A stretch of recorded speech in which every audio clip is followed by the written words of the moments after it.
Welcome to the Learning Pines YouTube. We hope this video helps. In this video, I will show how to make gravy biryani at home. Start by marinating protein with yogurt and spices to build deep flavor. While rice soaks, prepare a rich tomato and onion gravy with whole spices and browned onions. Parboil rice until firm, then layer rice and gravy with fresh herbs and fried onions. Cook on low heat sealed for steam infusion, then fluff and serve hot with raita. In this video, I will show how to make gravy biryani at home. For a flavorful base, whisk yogurt with ginger garlic paste, chili, turmeric, salt, and garam masala.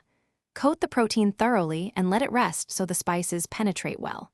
Browning the marinated pieces in a hot pan builds extra depth. Reserve the pan juices to enrich the gravy before you layer rice and sauce later in the pot. In this video, I will show how to make gravy biryani at home. Start by frying thinly sliced onions until deeply caramelized for natural sweetness. Add pureed tomatoes and cook down until you see oil separate, then fold in reserved pan juices and spices. Simmer until thick and aromatic, then stir in chopped cilantro and a little lemon juice to balance richness. This gravy is the flavor anchor when you assemble. Thanks for watching. Consider subscribing if we helped you.